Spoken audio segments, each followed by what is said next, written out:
Olha, sábado acontece em Teresina a 4ª edição do Fórum de Executivos em Saúde do Piauí, consolidado como um dos principais encontros estratégicos do setor no estado. Para falar sobre o assunto, estamos recebendo aqui, nos nossos estúdios, o cirurgião plástico Luiz Carlos Filho. Doutor Luiz Carlos, obrigado pela participação, um prazer receber o senhor aqui, mas me permita, antes da gente falar do encontro, explorar um pouco a sua especialidade, que é uma especialidade que chama muita atenção e que apesar de não ser mais assim algo inacessível, todo mundo tem muita informação, mas ainda tem muita dúvida, né? Aquilo que é exagero, o que não é exagero, o que é estético, o que é necessário, enfim. Obrigado pela participação. Bom, fazer uma correção, porque de fato eu não sou cirurgião plástico, né? Eu sou cirurgião digestivo. Digestivo, pronto. Então. Mas aí é que tem mesmo cirurgião digestivo. Doutor Luiz Carlos, me diga uma coisa. Essa questão, por exemplo, acho que você que está nos acompanhando, é bom prestar muita atenção às informações do doutor Luiz Carlos. Hoje todo mundo, acho que é meio senso comum, já todo mundo internalizou isso, que a circunferência abdominal, ou seja, a barriga, o tamanho da barriga, dita a saúde da pessoa, dita assim. Reflete, por exemplo, o grau de periculosidade da sua saúde. Então, obviamente, quem tem uma circunferência abdominal maior tem mais propensão a doenças cardíacas, tem mais propensão a qualquer outro tipo de problema de saúde. Mas aí, a questão é, quando a cirurgia é recomendada? Bom, dentro da Organização Mundial de Saúde, existem alguns critérios, né, para que a gente possa indicar a cirurgia, e para isso a gente precisa calcular o índice de massa corpórea. Eu preciso pegar um cálculo em que eu uso a altura e o peso do paciente e a partir daí indicar, dizer se aquele paciente vai ter ou não essa necessidade de cirurgia. Além desse cálculo, a gente associa também a presença de doenças como hipertensão, diabetes e outras mais que nesse estágio facilita. Que colaboram e ajudam na indicação da cirurgia. É como você falou, né? A cintura abdominal ela é um indicativo de que o metabolismo do corpo daquele indivíduo não está legal e está adoecendo aquele organismo. Não é só uma questão de estética, já que você puxou o gancho da cirurgia plástica, né?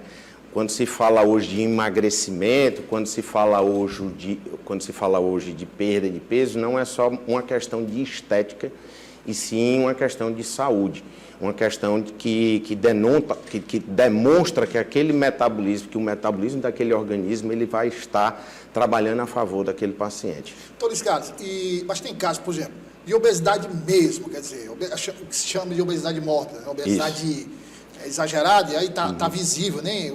Se faz o cálculo por fazer, mas visivelmente ali já é caso cirúrgico, né? Isso, um IMC acima de 35 pelas recomendações atuais, já liga o alerta, né, para que o paciente tenha indicação de cirurgia. Para finalizar essa indicação, a gente faz outras avaliações, a presença de doenças como hipertensão, apneia do sono, elevação do colesterol, diabetes tipo 2, doenças osteoarticulares e outras mais. Usando esse conceito que você usou, esse indivíduo é que é o considerado obeso mórbido, né? Não é só uma questão de peso, existe uma questão também de metabolismo. Aí vem um ponto, doutor Ricardo, que é muito... Esse eu acho que é o mais complicado da gente entender, eu mesmo tenho uma certa dificuldade. A pessoa não é um obeso mórbido, ela tem a barriga, digamos, saliente, a barriga... Mas não tem gordura no resto do corpo, assim, não é aquele gordo que é nos pés, nos braços, não, é mais concentrada no abdômen, né? No abdômen. A pessoa faz atividade física, ela tem uma alimentação controlada, dorme razoavelmente bem, claro que aí só atleta a gente diz, a vida do atleta de alta performance, aí tudo bem, é perfeito. Mas dentro do que é possível, a pessoa faz tudo direitinho e tal, e não consegue reduzir essa circunferência abdominal. Bom, foi interessante essa colocação, Douglas, porque como eu falei para o telespectador, a questão da cintura abdominal ela é um indicativo, né? É bom que fique claro que a pessoa ela não é obesa, ou melhor, ela não é portadora de obesidade porque quer, né? Existe uma genética para isso, existem, além da genética, outros fatores que não é só uma questão de alimentação. A alimentação e o hábito que aquela pessoa tem, digamos assim, usando uma analogia, é só a ponta do iceberg, tá certo?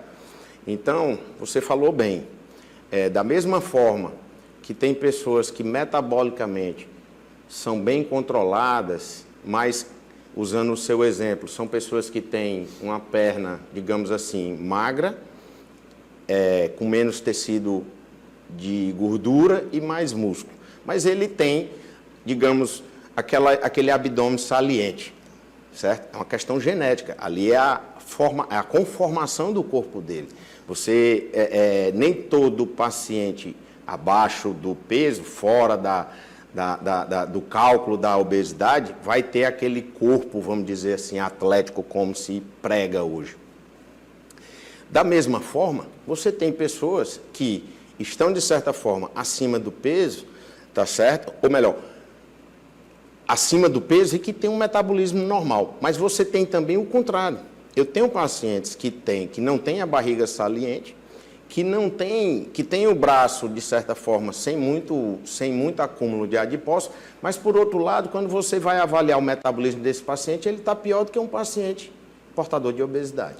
Certo? Então, a gente tem essas duas vertentes e hoje, quando a gente vai tratar esses distúrbios de metabolismo, a gente fica atento a isso. Esse conceito hoje é um conceito que tende a mudar com o tempo, esse conceito de só calcular o IMC para indicar a cirurgia. Tá certo? Existe o paciente que vai ter indicação de cirurgia porque seu metabolismo não lhe favorece. Não é só uma questão de peso. Nesse caso, doutor Scarlett, então vamos lá. Essa questão do metabolismo, isso piora, né? Muito. Piora com a idade. Piora com a idade. Piora com a idade. Porque, por exemplo, uma questão de... aquilo que eu já li e assisti em entrevista, vou ver se eu coloco aqui para o senhor explicar melhor. Então, por exemplo, vamos fazer atividade física. Atividade física não tem o mesmo efeito no indivíduo de 50 anos como tem no indivíduo de 25. Não. Não tem o mesmo efeito. Você está certo. A alimentação também, todo o processo, desde a colocação da comida na boca até a eliminação, tudo isso também piora com a idade. Aí você tem outras situações, a questão do cortisol, que se você não dorme bem, fica fora de controle, o ciclo circadiano, que é a questão do sono, né? Tem alguns hábitos que são extremamente simples e que ajudam imensamente, por exemplo, dormir a quantidade de horas necessária, e se possível se acordar cedo, pegar os primeiros raios solares, para dar aquele alerta, enfim. E se isso tudo não resolver? Quer dizer, se ele não continuar com a barriga... E aqui eu não estou dizendo para o senhor, não, o cara de 50, 60 anos quer ter um corpo atlético, não. Mas se não diminuir, se a barriga continuar, mesmo com tudo isso. Uhum. A ideia que a gente tem que passar é que é assim... Ou a pessoa, doutor Scarlett, diz assim, não, peraí, você tem com essa idade, está fazendo tudo certo e tal, mas tem que se conformar, você não vai reduzir a ponto de ficar com um biotipo de um atleta. Pois, isso. A ideia que a gente tem que passar é que, assim, a nossa preocupação não é tanto o que a gente vê por fora. A gente tem que se preocupar também com o que a gente tem por dentro. Olha, Douglas, uma coisa aí, telespectador, uma coisa que eu vejo muito no consultório, que a gente não se preocupa, e eu vou usar um termo aqui que eu uso no meu dia a dia, é que eu chamo do açúcar salgado. Quando a gente fala de açúcar, remete à imagem, vem a ideia do açúcar da cana, o açúcar doce, aquele que a gente usa para adoçar o café, o suco. Mas vamos lá, a gente esquece do arroz, a gente esquece do cuscuz, a gente esquece da tapioca, a gente esquece da peta, a gente esquece do bolo frito, a gente esquece do bolo de goma, a gente esquece da rosca, da bola de rosca, do bolo de caroço, que são feitos com trigo, que é rico em amido, que é um açúcar salgado. E que nós temos, por exemplo, aqui, nós do Nordeste, a gente tem um hábito muito... Esse hábito é muito forte, esse hábito de você ir visitar um parente, algum amigo seu, se serve um bolo junto com um suco. Enfim, a gente pensa que... Aquela questão, o bolo está gostoso, vou comer mais um pedaço e tal, aí vai... E nessa brincadeira, ali você está... Quando se trata de carboidrato, você está talvez ingerindo mais do que você ingeriria num almoço. Você falou um ponto interessante também, que eu gosto de falar no meu dia a dia, com relação à idade. A gente vai envelhecendo, nosso corpo metabolicamente vai diminuindo a sua atividade, porque à medida do envelhecimento você caminha menos, você tem menos atividade, você trabalha menos. Mas se você prestar atenção, a gente quer comer a mesma coisa. É verdade, tem razão. Então, se a gente come... Às vezes, a chegada da idade até piora o cardápio. Você come coisas que quando era jovem não comia. Nesse sentido, aí é um cálculo matemático, é aquela história. Se eu estou colocando o mesmo que eu colocava e estou gastando menos, vai acumular. Então, por isso, eu achei interessante essa sua colocação para o telespectador em relação à questão do envelhecimento, é porque a gente tem que ter uma educação e tem que... Eu como médico, eu tento passar para o meu paciente essa noção de que à medida em que a gente vai ficando mais hipoativo, certo? Seja por idade, seja por mudança de vida, enfim, a gente tem que ter uma ingesta alimentar mais reduzida, principalmente em açúcares salgados. Às vezes a gente condena a gordura especificamente, o açúcar doce especificamente, e esquece da quantidade de arroz que a gente come, da quantidade de farinha que a gente come, fruta, que é um veneno, porque fruta, a gente pensa que, por ser natural, é uma coisa saudável, mas as frutas são ricas em açúcares. O suco é pior ainda, porque é um concentrado da fruta. Exatamente. Aí eu estou dizendo, não, o suquinho saudável, não, é pior do que... E aí você pega para você fazer um copo de suco de laranja, tente espremer uma laranja e veja quantas laranjas você vai espremer para encher um copo de suco de laranja. Então, essas coisas, é só um exemplo no caso da laranja, né? Então, essas coisas é que a gente tenta, no dia a dia, alertar o nosso paciente para que, à medida que o tempo vai passando e que o metabolismo vai diminuindo, a gente consiga equilibrar essa matemática entre o que a gente ingere e o que a gente queima. Porque isso aí, esse desequilíbrio, acumula açúcar, o organismo não guarda em açúcar, ele transforma em gordura. E aí a gordura é que adoece o corpo. A gordura é que aumenta o colesterol, a gordura é que vai aumentar a pressão, a gordura é que vai lhe dar a gordura do fígado, a gordura é que pode lhe levar a Alzheimer. Isso é estatístico, é estudado e já é comprovado hoje. Então, Luiz Carlos, vê como uma conversa é boa? Essa aqui dá a gente passar o dia todo. Então, Luiz Carlos, me diga uma coisa. Agora, claro, por exemplo, eu tenho 51 anos. Rapaz, 51 anos ali, 55, já chega. Não. A atividade física é aconselhável em qualquer idade. Quer dizer, é o tipo de atividade, a educação física é o tipo de atividade que só traz bem. Não tem contraindicação. Aí, no caso da alimentação, também controlada. Nós podemos dizer, doutor Luiz Carlos, que, assim, em linhas gerais, existe um tripé que seria fundamental para o controle de peso, para a saúde, para tudo funcionar melhor, que seria atividade física, alimentação e sono. Assim, em linhas gerais. Né? Em linhas gerais, sim. Né? E daí existem outras coisas que a gente pode acrescentar nessa sua colocação. A atividade física é fundamental, sim. Porque, à medida em que a sociedade moderna foi evoluindo, o homem tendeu a se tornar mais sedentário. A história dos 10 mil passos já era. Exatamente. Acabou. Não se sobe mais de escada, não se caminha mais, não se... os aplicativos Não se usa bicicleta. ajudam para... até a comida que a gente antes tinha que caçar e plantar, um aplicativo hoje vai deixar na porta da sua casa, certo?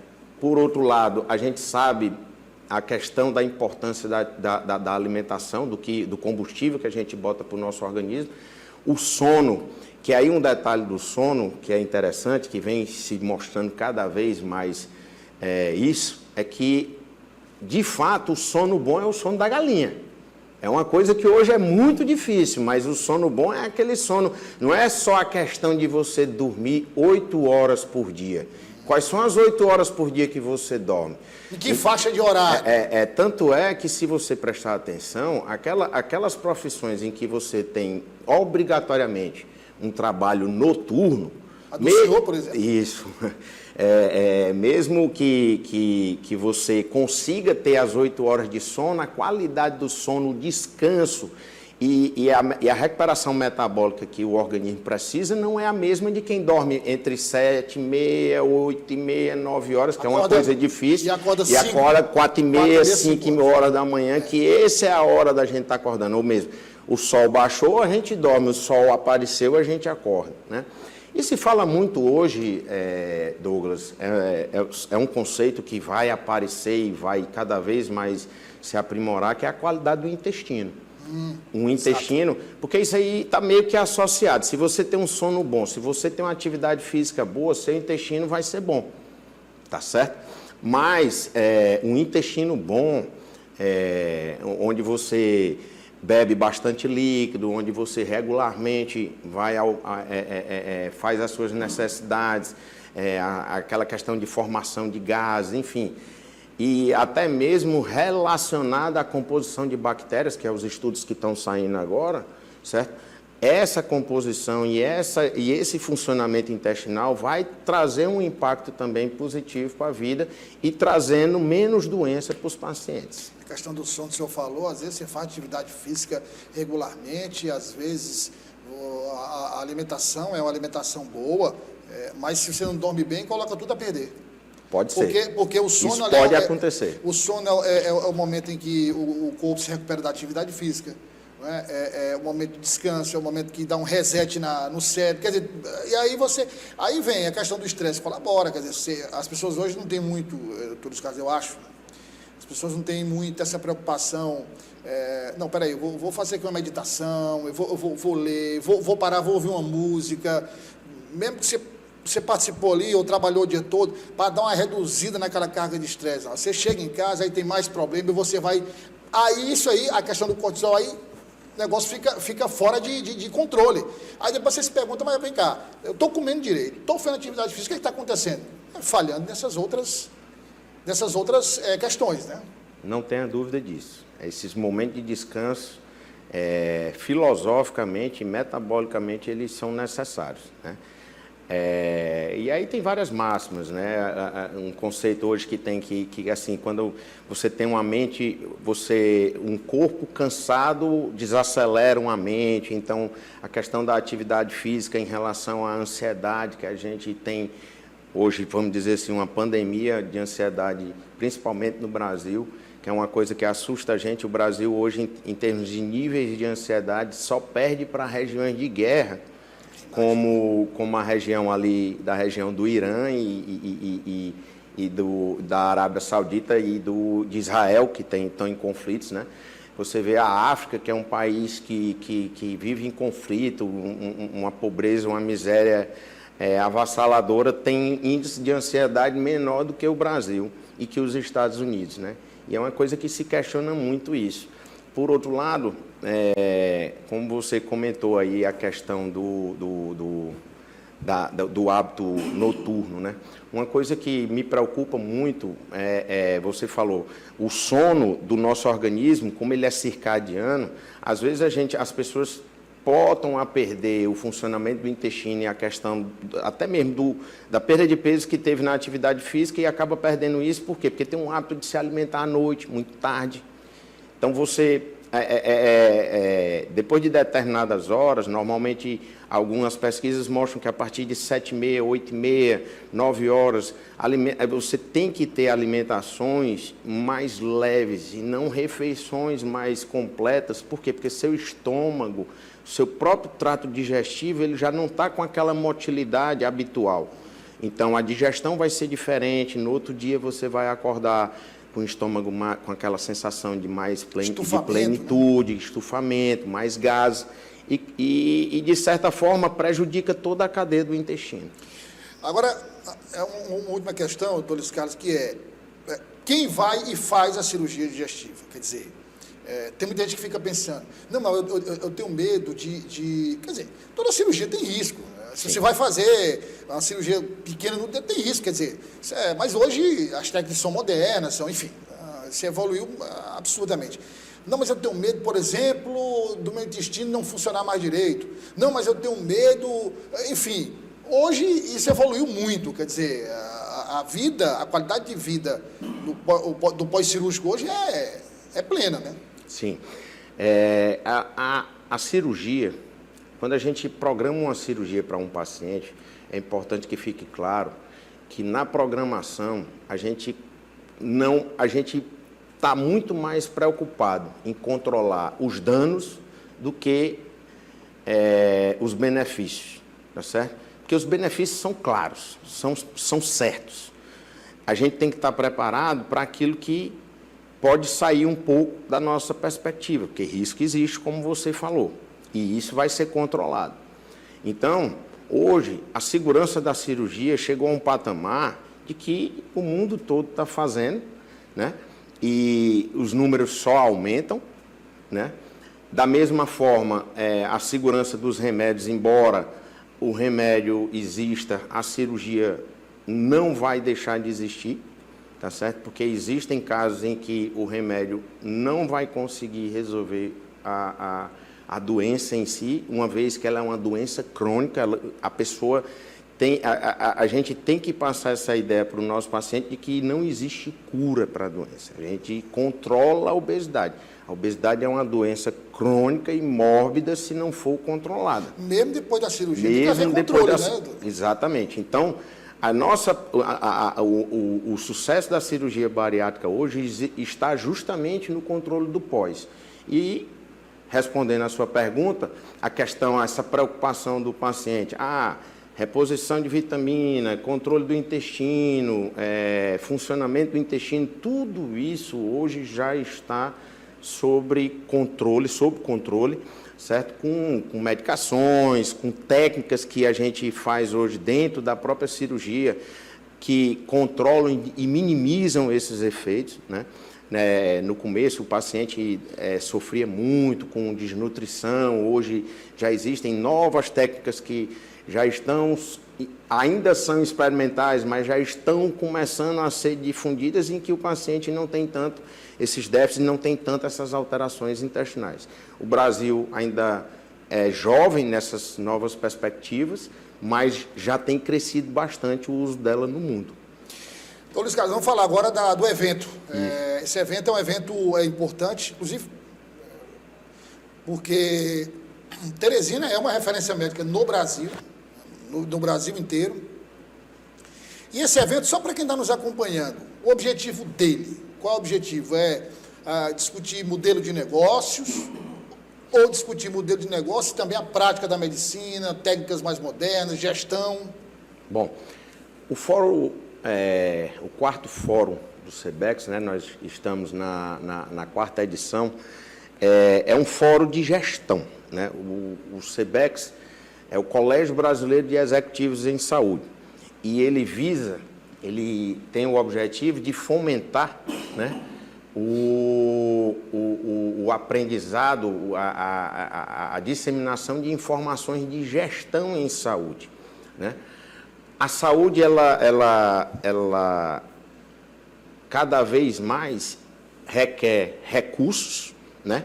Tanto recursos humanos, mas principalmente recursos financeiros, tá certo?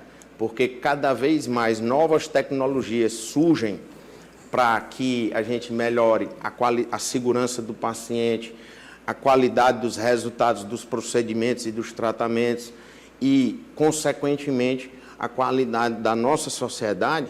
Só que isso requer investimento financeiro e requer uma estratégia de distribuição desses recursos em vários aspectos, em várias esferas, que precisam de médicos, gestores, que possam coordenar esses investimentos. Por exemplo, nós estamos vivendo uma era de transformação na nossa sociedade. A inteligência artificial veio para ficar e na área da saúde não é para menos. A gente tem isso na área do transporte, a gente tem isso na área da economia, no jornalismo, nas redes sociais e na saúde também. Nós já temos robôs que fazem cirurgia, nós já temos tecnologias menores, mas que usam inteligência artificial. Só que isso gera um custo. Quem vai pagar isso? Como é que isso vai ser feito? Como é que isso vai ser aplicado na prática? Quer dizer assim, que é indispensável hoje, para qualquer área. Não adianta torcer pelo contrário. Eu tenho visto aí alguns profissionais que têm falado da catástrofe da inteligência artificial, saudosistas do passado. Assim, eu sou muito prático em tudo isso, cara. Assim, surgiu a tecnologia, vamos avaliar. É positivo? Não, mas tem um lado negativo. Tudo na vida tem. Não existe nada só com um lado positivo. Então, isso vai trazer vários benefícios para a medicina. Mas tem um custo, como o senhor disse. Então, como é que se insere a IA na medicina para que se tenha o menor custo possível? Quer dizer, esse é o desafio. E eu acho que não só esse, mas o senhor falou da importância de gerir bem os recursos. A boa gestão dos recursos permite fazer mais com menos. Sim. Olha, o impacto, Douglas, é tão grande que até a formação do médico vai ser impactada por isso, tá certo? Hoje, a gente já tem a possibilidade de transmitir conhecimento médico, certo? Às vezes por distância. O nosso novo médico, ele já sai com a formação mais voltada para essa área da tecnologia. Eu já tenho um médico que já tem uma visão mais voltada para a área de IA do que da área de assistência médica, aquele, digamos assim, eu vou usar esse exemplo, aquele médico que vai lá para a unidade básica de saúde para fazer o atendimento. Eu tenho aquele médico, eu tenho que ter, mas eu tenho um médico, eu tenho que ter médico que vai ter que se formar para ir levar o conhecimento médico para essa área da inteligência artificial. Então, o CBEX, e juntamente com os seus fóruns, quando ele reúne os executivos do Piauí e do Brasil nesses congressos, a ideia é que a gente possa discutir ideias e fomentar esse conhecimento. Como é que nós vamos nos portar, como é que nós vamos, que recursos nós vamos usar, como nós vamos investi-los, aonde vamos investi-los, o que o momento agora pede da gente, aonde nós estaremos daqui a 10 anos, enfim. Esses são temas atuais que a gente precisa começar a se preparar para o que vem por aí. E acontece quando? Qual a data, Luiz Carlos? O CBEX, o quarto fórum acontece agora, no próximo sábado, né? Já amanhã? Já agora, amanhã. Isso. No auditório da Unicet, tá certo? O dia todo nós teremos discussões sobre temas voltados, né? O nosso tema hoje é o futuro com a IA e como o gestor em saúde, o líder em saúde vai se portar diante desse futuro. E a participação, que é o público-alvo? Todos ligados à saúde, desde os alunos, né, médicos, gestores de operadoras de saúde, gestores públicos, né, que estejam dispostos a discutir e refletir sobre esses avanços que a saúde vai passar e que a gente precisa estar preparado para isso. E como é que faz para participar? A gente tem os links de inscrição nas redes sociais, o Instagram é @cebexpiauí, né? Lá você tem o link de inscrição e lá no local também pode conseguir a inscrição com eles também. Só uma questão, o senhor falou de IA. Eu estava assistindo uma série médica, Chicago Médica, eu gosto muito da série, dos atores, enfim. E tem uns capítulos, o senhor falou, eu lembrei aqui na memória, que não é nada de futurismo, não, ficção não. Científica, né? Que era uma IA, onde o médico ia fazendo, para uma cirurgia complexa, o médico fazia todos os exames, tudo que é necessário, o pré-operatório, e aqueles dados iam alimentando aquela inteligência artificial, que já tinha sido criada, preparada com todo o arcabouço para dar aquele parecer. Depois fazer mais alguns exames que eram necessários para ir a completar o quadro, inclusive de imagem, enfim. E lá na hora da cirurgia, era projetada a imagem do corpo do paciente, tipo uma espécie de 3D ali, e se fazia o percurso inteiro, com cores e tal, aí dizer, olha, esse lado aqui está um pouco mal obstruído, disse, olha, encontrei aqui um problema, ela imediatamente considerava todas as alternativas e dizia, olha, pô, então vamos fazer por aqui, que aqui é uma alternativa menos danosa, menos perigosa. Quer dizer, eu fiquei pensando, olha, isso não está longe não, isso é uma situação de que, com essa evolução rápida da IA, já está acontecendo esse uso da tecnologia de imagem, de projeção. Isso não é uma coisa, já teve muito distante, doutor Scala. Douglas, eu vou lhe citar duas situações das quais eu já presenciei, né? Há 1 ano e meio atrás, eu fui em São Paulo, numa feira de inovação tecnológica em saúde, e já existe disponível para a gente no mercado uma IA de consultório, em que você é meu paciente, eu sou o médico, e a gente começa a conversar aqui e eu dou o start nela aqui. A gente conversa, eu me concentro em conversar com o paciente, examiná-lo, faço aqui o exame. Durante o exame, eu vou descrevendo o que eu estou falando, o que eu estou examinando. Isso, durante essa conversa, a IA está captando a nossa voz, né? E quando a gente termina, eu clico em uma ferramenta, ele me dá toda a avaliação, que a gente chama de anamnese, todo o exame físico, certo? Me dá as hipóteses diagnósticas, o tratamento, a receita, o remédio, tudo. Eu, como ser humano, eu vou checar se está ok aqui dali. Mas aquele negócio de eu estar aqui conversando contigo, aí eu viro...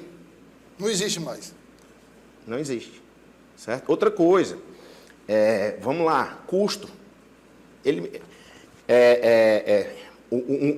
O gestor de uma operadora de saúde, ele pode pegar uma IA dessa e essa IA vai orientar, para esse paciente aí você só precisa pedir exame tal e tal e tal. Isso é uma ferramenta para a operadora controlar o custo, certo? Outra IA que já tem, por exemplo, para também operadoras de saúde, está relacionada aos smartwatch. Então, o futuro da operadora de saúde vai ser o quê? Eu vou lhe vender o plano, certo? Mas assim, você vai lá na ficha, se você concordar, claro, você vai usar o relógio, certo? E o relógio vai transmitindo diariamente, através dos seus passos, a sua frequência cardíaca, da sua hora de sono, das suas horas de trabalho. Lá no provedor, no receptor da operadora, a IA vai dizer, esse paciente está com um estilo de vida ruim, chame ele aqui para a gente conversar com ele, porque ele está tendo um risco maior de infartar, ele está ganhando peso. E aí, doutor Luiz Carlos, me permita, isso é bom para a operadora e para o paciente. Não, sempre. Bom para todo mundo. A tecnologia ela tem que vir para ajudar todo mundo. Ela não pode pender mais para um lado, né? É bom para mim, é bom para o gestor e para a operadora em termos de redução de custo, e vai trazer para o paciente que queira. Lógico, se você não assina e não concorda, paciência, eu não posso lhe obrigar a isso. Mas a partir do momento que você aceita que eu cuide de você, que eu lhe promova a sua saúde, porque isso dentro de uma operação de saúde é promoção de saúde. Claro. Eu vou lhe chamar. O que é que está acontecendo? Por que é que você não está fazendo os 3.000 passos que a gente combinou por dia? É um problema de depressão? Você está precisando de um psiquiatra? Então, a gente tem um diagnóstico... Durante a última semana, você aumentou a ingestão calórica. O que foi que aconteceu? Exatamente. Então, tudo isso aí já existe. Isso aí não é ficção. A questão é o custo. Por exemplo... Nesse início é maior, no início. Né? Tipo assim, o cliente da operadora hoje, ele tem recurso para pagar isso? Certo? Porque não é barato. Você vai... Veja o preço de um relógio desse para você botar para um cliente. Então, isso é que a gente discute no fórum. São essas questões que a gente tem que trazer para a sociedade médica, para a sociedade como um todo, que a gente possa, com o tempo, conseguir trazer esses benefícios para toda a sociedade. Doutor Luiz Carlos, obrigado pela aula, viu? Eu que agradeço. A aula aqui, né, meu primo? Foi uma aula de medicina, de gestão, um bom papo mesmo. Eu espero que você que nos acompanha tenha aproveitado. Doutor Luiz Carlos, quem quiser ter uma conversa com o senhor, consulta, enfim, só para... Porque é uma área que muita gente... aliás, é uma área que a pessoa diz assim, não, eu quero conhecer Isso deveria ser para todos, mas especificamente eu quero conhecer o médico, o histórico dele, porque afinal de contas ele vai fazer uma cirurgia um pouco complexa. E eu acho que aqui ficou mais do que provado da confiança do doutor Luiz Carlos. Como é que quem está nos acompanhando faz? Eu posso passar a minha rede social? Claro, fica à vontade. @Dr. Luiz Filho, meu Luiz é com S. É o meu Instagram, lá tem meu telefone. Luiz Filho. DR Luiz Filho, Luiz Dr. Filho. Luiz Filho, certo? DR Luiz Filho. Lá tem o telefone, tem o meu telefone pessoal, eles entram em contato comigo direto e normalmente eu direciono para minha secretária e também para os meus consultórios, tá certo? E lá também, assim, eu estou à disposição para quem precisar conversar, quiser tirar alguma dúvida sobre medicina, sobre gestão. Estou à disposição. Obrigado. Prazer. Eu que agradeço, meu amigo. Muito obrigado. Boa tarde.